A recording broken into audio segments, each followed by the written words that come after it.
जो 3 तलाक की जो ये कट्टरपंथियों का जो ये मुल्ला मौलवियों का जो ये सिस्टम खत्म हुआ है, वो बहुत ही अच्छा पहल है। अच्छा, कुछ लोगों को लगता है कि भाई ये 3 तलाक से तो सिर्फ महिलाओं की बात हो रही है।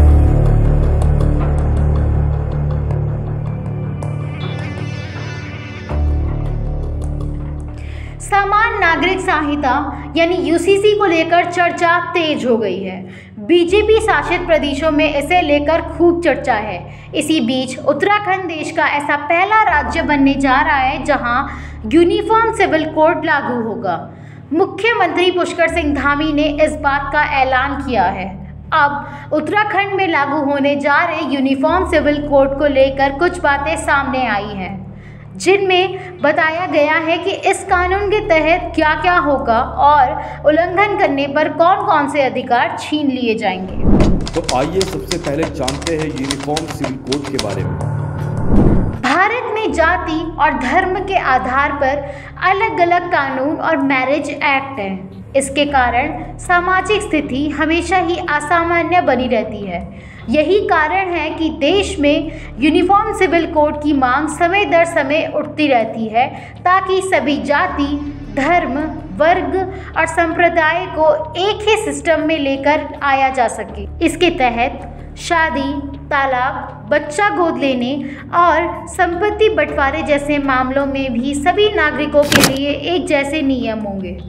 यूसीसी लागू होने पर कोर्ट में लंबित पड़े मामलों को जल्द ही निपटारा मिल सकेगा।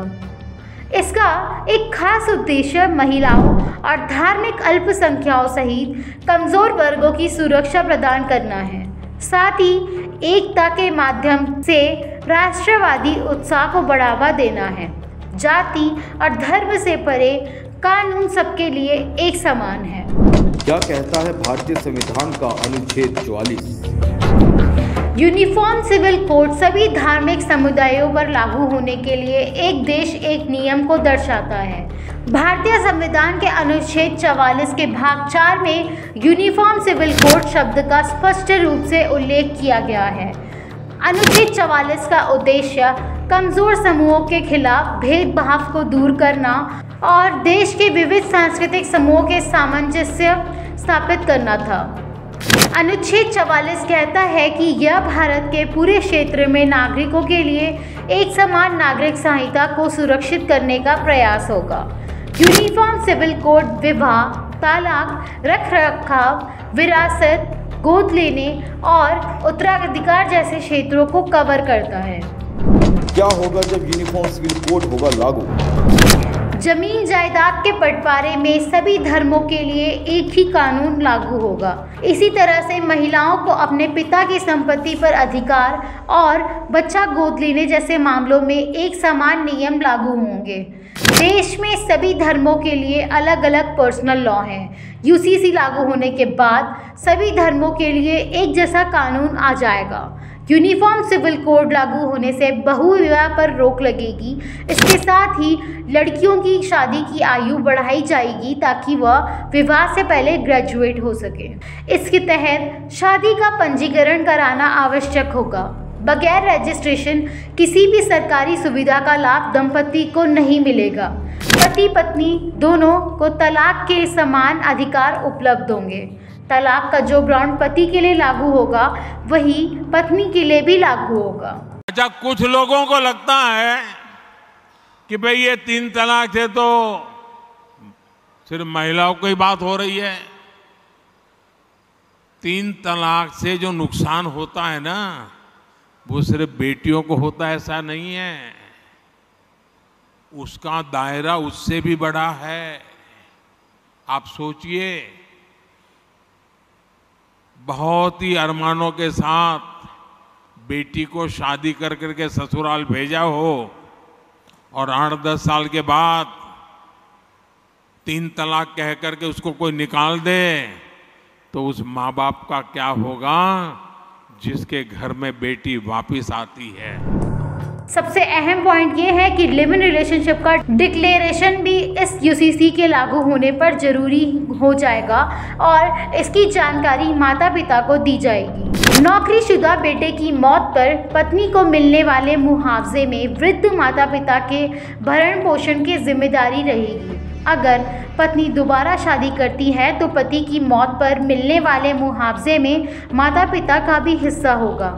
अगर पत्नी की मौत हो जाती है और उसके माता पिता का कोई सहारा ना हो तो उनके भरण पोषण की जिम्मेदारी पति की होगी। बच्चे की अनाथ होने की सूरत में गार्जियनशिप की प्रक्रिया को आसान किया जाएगा। पति पत्नी के बीच झगड़े की सूरत में बच्चों की कस्टडी उनके ग्रैंड पेरेंट्स को दी जा सकती है। साथ ही जनसंख्या नियंत्रण की बात भी इस कानून में होगी। यूसीसी लागू होने पर कोर्ट में लंबित पड़े मामलों से जल्द ही निपटारा मिल सकेगा। दावा तो यह भी किया जा रहा है कि यूसीसी से मुस्लिम महिलाओं की स्थिति भी बेहतर होगी। मुस्लिम महिलाओं को भी बच्चा गोद लेने का अधिकार मिल जाएगा। गोद लेने की प्रक्रिया आसान हो जाएगी। साथ ही हलाला और इद्दत पर भी रोक लगेगी। सामान्य नागरिक संहिता को लेकर देश भर में चर्चा हो रही है। इसी बीच उत्तराखंड सरकार ने यह ऐलान किया है कि जल्द राज्य में यूसीसी लागू किया जाएगा, जिसके सख्त प्रावधान होंगे। जानकारी के मुताबिक इस यूसीसी में जनसंख्या नियंत्रण कानून भी शामिल हो सकता है। जनसंख्या नियंत्रण भी शामिल। उत्तराखंड में लागू होने जा रहे यूनिफॉर्म सिविल कोड में जनसंख्या नियंत्रण के अलावा फैमिली प्लानिंग भी शामिल है। इसे यूनिफॉर्म सिविल कोड में संसद में पेश किए गए रिस्पॉन्सिबल पेरेंटहुड बिल 2018 के तर्ज पर शामिल किया जाएगा। छीन लिए जाएंगे ये अधिकार। इस कानून के तहत जो प्रावधान सामने आए हैं वो काफ़ी सख्त हैं। इस बिल के तहत 2 बच्चों के नियम का उल्लंघन करने वालों को वोट डालने पर अधिकार नहीं दिया जाएगा। इसके अलावा सरकारी सुविधाओं का अधिकार भी छीन लिया जा सकता है। सीएम धामी ने किया ऐलान। उत्तराखंड में बीजेपी ने यूनिफॉर्म सिविल कोड को अपने चुनावी घोषणा पत्र में शामिल किया था। अब सीएम धामी ने बताया है कि जल्द ही इसे लागू किया जा सकता है। देखिए, जो यूनिफॉर्म सिविल कोड है वो भारत की संविधान की जो मूल भावना है, जो भारत के संविधान में जो प्रावधान है धारा 44 में, उसके अंतर्गत ही जो है उस पर सारे काम होने हैं, उस पर सारे निर्णय होने हैं। और जो हमारी ड्राफ्ट बनाने वाली कमेटी है, यूसीसी कमेटी, उस पर काम कर रही है और वो सबके हित में आएगा। एक देश में सबके लिए एक समान कानून होना चाहिए, इसकी मांग लंबे समय से उठती रही है। हमने उत्तराखंड में इसकी शुरुआत की है। देवभूमि इसके लिए अगुवाई कर रही है और आने वाले समय में हमारी तो अपेक्षा है कि देश भर में ये कानून लागू होना चाहिए। राजधानी देहरादून में आयोजित प्रबुद्धन सम्मेलन में केंद्रीय रक्षा मंत्री राजनाथ सिंह पहुंचे थे, जहां सीएम पुष्कर सिंह धामी ने यह ऐलान किया। इस दौरान राजनाथ सिंह ने भी बेहतर समाज और राष्ट्र के लिए यूसीसी को जरूरी बताया। ये बात तो मैं बताना चाहता हूं, यूनिफॉर्म सिविल कोड को लेकर विवाद क्यों हो रहा है? क्या भारत के संविधान के डायरेक्टिव प्रिंसिपल में नहीं है? नीति निर्देशक सिद्धांतों में नहीं है? क्यों बहस हो रही कि क्यों इस पर विवाद खड़ा किया जा रहा है? लेकिन मुझे खुशी है कि अल्पसंख्यक समुदाय के भी बहुत सारे लोग कह रहे हैं कि भाई हम इस पर कोई एग्रेसिव पोस्चर एडॉप्ट नहीं करेंगे, आक्रामक रूप अख्तियार नहीं करेंगे। कुछ ऐसे लोग भी हैं। संविधान के इतर जाकर, संविधान से अलग हटकर कॉन्स्टिट्यूशनल प्रोविजंस का वायलेशन करते हुए, उसकी आगे बढ़ते हुए, उस सीमा को क्रॉस करते हुए कुछ यदि सरकार करे तब तो माना जाना चाहिए कि गलत है। और उसको हम लोगों ने तो बनाया नहीं था संविधान।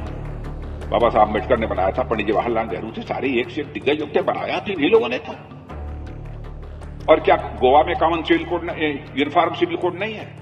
क्यों आपत्ति हो रही है? क्या मध्य प्रदेश में यूनिफॉर्म सिविल कोड नहीं है? क्यों आपत्ति हो रही है? हवा खड़ा किया जा रहा है, वोट बैंक की पॉलिटिक्स, वोट हासिल करने की राजनीति। और बहनों भाइयों, ये ईमानदारी का तकाजा है। तो वहीं इस कार्यक्रम में सीएम धामी ने दावा किया कि प्रदेश के लोगों को भी यूसीसी का पूरा समर्थन मिल रहा है।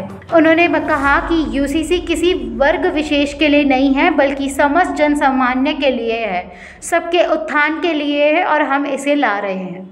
अगर आप हमारे चैनल पे नए हैं तो चैनल को सब्सक्राइब करें और साथ ही बेल आइकन को प्रेस करें ताकि उत्तराखंड की कोई भी अपडेट मिस ना हो पाए।